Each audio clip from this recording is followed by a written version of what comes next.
Hello everyone, welcome to my channel.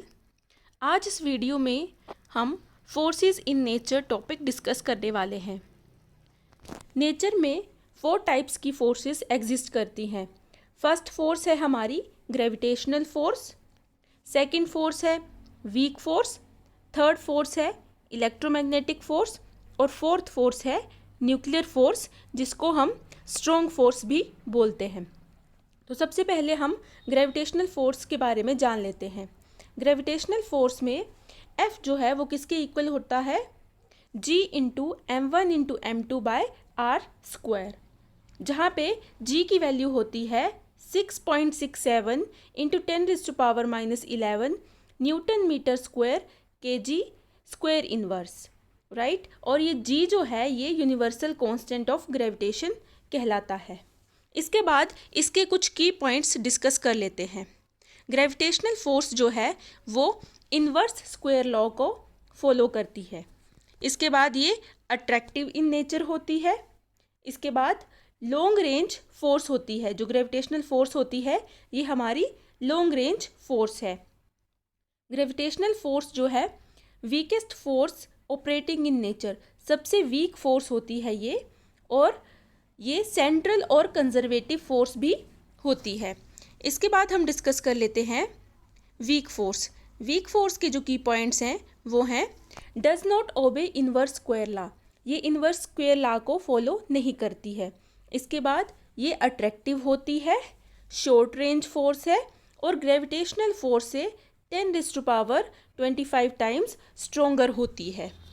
Third हम अपना discuss कर लेते हैं इलेक्ट्रोमैग्नेटिक फोर्स को।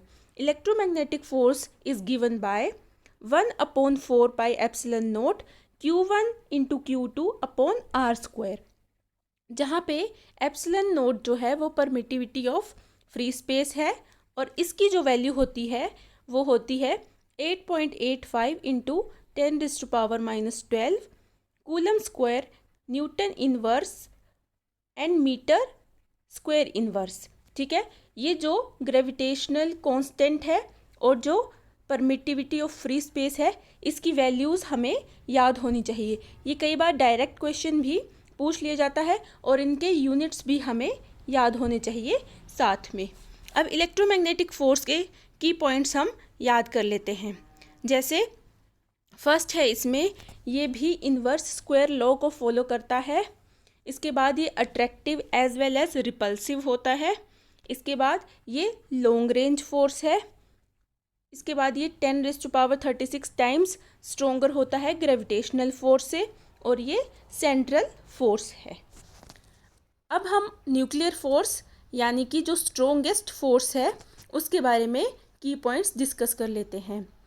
जो हमारा न्यूक्लियर फोर्स है वो does not obey inverse square law, ये अट्रैक्टिव फोर्स है, ये शॉर्ट रेंज फोर्स है और 10⁻38 टाइम्स स्ट्रोंगर है ग्रेविटेशनल फोर्स से। ये स्ट्रोंगेस्ट फोर्स भी कहलाता है इसलिए। ठीक है, इसके बाद ये नॉन सेंट्रल फोर्स है। तो इस तरह से ये जो इम्पोर्टेंट की पॉइंट्स हमने अपनी 4 फोर्सेस के बारे में पढ़े तो इनको माइंड में रखिएगा, इससे ही डायरेक्ट क्वेश्चन पूछ लिया जाता है। इसके बाद हम डिस्कस कर लेते हैं ये फोर्सेस गिवन है एक साइड पे और इनकी जो रिलेटिव स्ट्रेंथ है, रेंज है, फील्ड पार्टिकल है और ये किस किस के बीच में ऑपरेट्स करती हैं, ये एक टेबल में लिख दिया है। तो ये टेबल भी ध्यान में रखना है।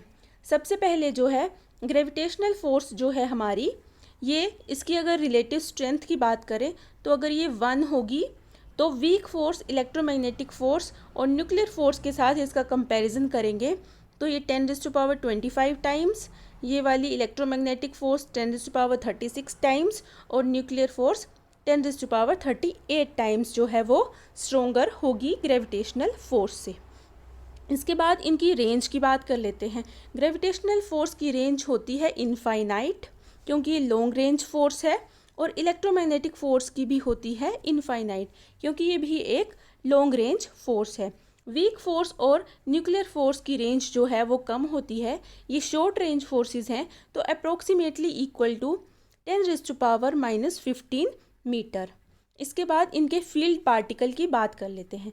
ग्रेविटेशनल फोर्स के केस में जो है वो फील्ड पार्टिकल होगा, वीक फोर्स के केस में न्यूट्रिनो, इलेक्ट्रोमैग्नेटिक फोर्स के केस में फोटोन और न्यूक्लियर फोर्स के केस में पाइमिजोन। ठीक है, अब देख लेते हैं कि ये फोर्सेस किस किस के बीच में ऑपरेट करती हैं। ग्रेविटेशनल फोर्स जो है वो all objects in the universe में जितने भी ऑब्जेक्ट्स हैं उनके बीच में जो है वो ग्रेविटेशनल फोर्स एग्जिस्ट करती है। इसके बाद वीक फोर्स जो है वो एलिमेंट्री पार्टिकल्स के बीच में ऑपरेट करती है, इलेक्ट्रोमैग्नेटिक फोर्स जो है वो चार्ज पार्टिकल के बीच में, और न्यूक्लियर फोर्स जो है वो न्यूक्लियॉन्स के बीच में ऑपरेट करती है। तो ये हमने डिस्कस किया कि जो हमारी फोर्सेस हैं नेचर में वो 4 टाइप्स की होती हैं, उनके बारे में की पॉइंट्स भी डिस्कस कर लिए, और एक टेबल में उनका पूरा relative strength, range, field particle और ऑपरेशन बिटवीन भी हमने डिस्कस कर लिया। तो इस वीडियो में इतना ही, बाकी अब हम इसी तरह की वीडियोस कंटिन्यूटी पे लाते रहेंगे, तो देखना ना भूलिए। Thanks for watching, bye everyone.